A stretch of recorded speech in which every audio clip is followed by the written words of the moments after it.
CM Chandrababu అధ్యక్షతన TDP parliamentary సమావేశం జరిగింది. ఉండవల్లిలోని ఆయన నివాసంలో ఈ భేటీ జరిగింది.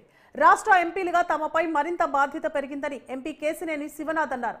కేంద్రం నుంచి రావాల్సిన నిధుల గురించి చర్చించడం జరిగిందన్నారు. ఇక శాంతి భద్రతల విషయంలో మాజీ సీఎం జగన్ తప్పుడు ఆరోపణలు చేస్తున్నారని ఆయన విమర్శించారు. ఎన్నడూ లేని విధంగా మంత్రులతో కలిసి పార్లమెంటరీ సమావేశం జరిగిందని కేంద్ర మంత్రి కింజరాపు రామ్మోహన్ నాయుడు అన్నారు. ఏపీని అప్పుల ఊబిలో నుంచి బయటకు తీసుకురావాలంటే కేంద్ర సహకారం అవసరమని చెప్పారు. ఇక అన్ని శాఖల నుంచి ఏపీకి నిధులు తీసుకువచ్చే విధంగా సీఎం నిర్దేశం చేశారని కేంద్ర మంత్రి తెలిపారు. విషయంలో ఎక్కడా కూడా జగన్మోహన్ రెడ్డి అన్ని తప్పుడు సమాచారం ఇస్తున్నారు. నిజంగా 4 రాజకీయ హత్యలే జరిగినాయి. 4 రాజకీయ హత్యలో తెలుగుదేశం పార్టీ నాయకులు కార్యకర్తలు కూడా ఉన్నారు. సఫరర్లు చాలా ఎక్కువ మంది ఉన్నారు. అన్ని అబద్ధాలు బూటక ప్రచారాలు చేస్తున్నారు. వాటిని జాగ్రత్తగా ఖండించడమే కాకుండా ఇవాళ హోంమంత్రి గారికి అందరు ఎంపీలకి లేకపోతే మంత్రివర్గం అందరికీ కూడా సరిగ్గా రివ్యూ చేసి దానిని ఏ విధంగా అబద్ధాన్ని తిప్పికొట్టాలో అబద్ధపు ప్రచారాలను తిప్పికొట్టాలో వారు వివరించడం జరిగింది.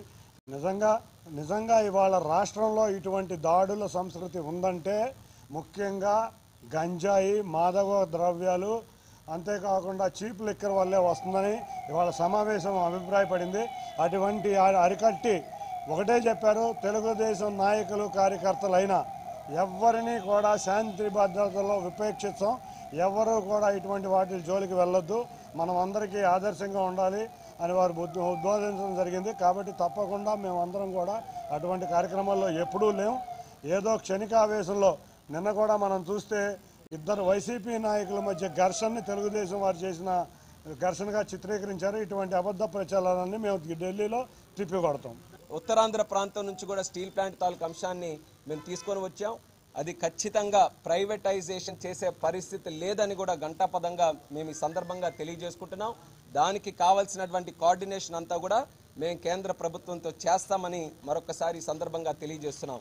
అంతేకాకుండా ఆ స్టీల్ ప్లాంట్ని కూడా ఈరోజు మళ్ళీ రివైవ్ చేయడానికి ముందుకు నడిపించడానికి మన విజయనగరంలో మెగ్నీషియం తాలూకా మైన్స్ ఉన్నాయి గర్భంలో, అలాగే శాండ్ మైన్స్ కూడా అక్కడ ఉన్నాయి. అది స్టేట్ గవర్నమెంట్ కేటాయించాలి, రెన్యువల్ చేయాలి ఆ లీజెస్ కూడా, అవి కూడా మేము ప్రస్తావించాం. ఇమీడియట్గా ఆ లైసెన్స్లన్నీ కూడా రెన్యువల్ చేయాలని చెప్పి ముఖ్యమంత్రి గారు కూడా ఆదేశించడం జరిగింది. కాబట్టి స్టీల్ ప్లాంట్కి సంబంధించి ఎంత పట్టుదలతో కార్యక్రమాలు చేస్తున్నామని దానికి అది కూడా ఒక ఉదాహరణను కూడా తెలియజేసుకుంటున్నాం. అలాగే రైల్వే జోన్ తాలూకా ఇష్యూ, మరి 10 సంవత్సరాలుగా నేను చాలా కష్టపడ్డాను రైల్వే జోన్ గురించి. అది కూడా ఈరోజు ఒక ల్యాండ్ తాలూకా సమస్య వల్ల ఆగిపోయింది. దాని మీద కూడా అక్కడ వైజాగ్లో కలెక్టర్ గారితో అక్కడ ఉన్నటువంటి డిపార్ట్మెంట్స్ అందరితో మాట్లాడాం. దీని మీద మరి పల్లా శ్రీని గారు, భరత్ గారు, అలాగే అక్కడ ఉన్నటువంటి ప్రజాప్రతినిధులు అందరూ కూడా తరచూ దీని మీద కూడా సంప్రదింపులు జరుపుతున్నారు. రైల్వే జోన్కి కావాల్సినటువంటి ల్యాండ్ని కూడా స్పీడప్ చేసి అతి త్వరలో అది కూడా ఆపరేషన్స్ అన్నీ కూడా స్టార్ట్ చేసే విధంగా చర్యలు తీసుకుంటామని కూడా ఈ కార్యక్రమంలో మేము మాట్లాడుకున్నాం. అది పబ్లిక్ కూడా ఈ సందర్భంగా తెలియజేస్తున్నాం. అలాగే చాలా ఇష్యూస్ వచ్చాయి. 5 సంవత్సరాల్లో మీరు చూసుకుంటే ఎక్కడా కూడా ఆర్థిక వ్యవస్థ అనేది సరిగ్గా లేనటువంటి సందర్భంలో 4 వైట్ పేపర్స్ కూడా రాష్ట్రానికి సంబంధించి రిలీజ్ చేశారు. అది కేంద్ర ప్రభుత్వం కూడా గుర్తించింది. మొన్ననే అమిత్ షా గారి దగ్గరికి వెళ్ళినప్పుడు ఆయన కూడా స్పష్టంగా చెప్పడం జరిగింది, మీ వైట్ పేపర్స్ చూసిన తర్వాత మాకు తెలుస్తున్నాయి ఎంత స్థాయిలో అక్కడ అవినీతి జరిగింది, ఎంత స్థాయిలో అక్కడ ఉన్నటువంటి ఆర్థిక వ్యవస్థను కొల్లగొట్టారు వాళ్ళని. మరి అలాగే రేపు రాబోతున్నటువంటి అసెంబ్లీలో కూడా మరొక 3 వైట్ పేపర్స్ను కూడా రిలీజ్ చేయడం జరుగుతుంది. ఎందుకంటే ప్రజలకి కూడా ఒక అవగాహన రావాలి.